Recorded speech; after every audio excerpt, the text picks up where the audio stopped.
laban korupsyon sa Pilipinas. Naka-stress, kapanood araw-araw. Problema sa bansa natin. Ngayong linggo na to, 4 na bisis. Umangat ang presyo ng gasolina. Ang domino effect niyan, lahat ng mga bilihin. Magtaas din ang presyo. Wala silang ginagawa sa buhis natin. Puro pagnanakaw. Naka-stress kaya jogging muna kami. Jogging laban korupsyon. Bohol at saka Leyte ito. Doon ang iba. Kayo dyan mga mamamayang Pilipino, galaw-galaw kayo dyan, wala kayong maasahat kang pilihin. Binabayaran natin ng buwis natin. Yun lang ang ibalik nila sa atin.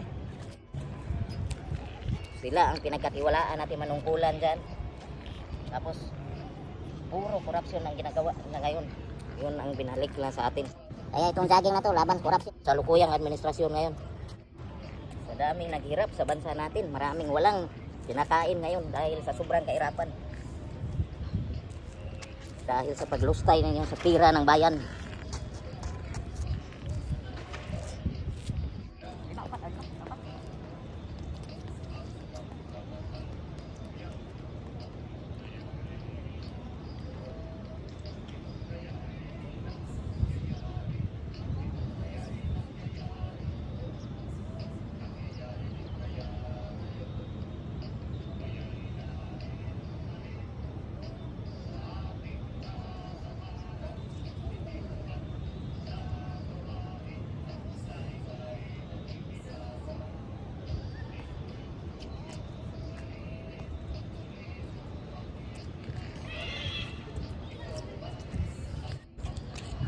Ikaw ba, ano masabi mo sa nangyari sa bansa natin ngayon?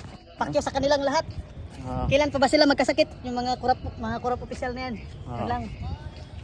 So yun, Dapat yung mga dinaanan namin nagsakitan, sa jogging. talagang magkakasakit na. Tagaliti po. Tagalite. Ito taga Bohol. Ito taga Bohol to. Ano masabi mo? Wala Boss? akong sabi. Wala talaga tayong maasahan ngayon. Kahit may sasabihin ako, wala yung mangyari. Walang nangyari. Talagang mga kurap talaga. Kurap talaga. Kaya yun ang nagpahirap sa atin pala. Yung sobrang korupsyon sa bansa natin. Doon ang iba. Itong papawis na to, laban sa korupsyon to sa bansa natin. Kaya kayo, galaw-galaw na kayo dyan. Wala tayong maasahan, kundi tayo-tayo na lang ang kumikilos.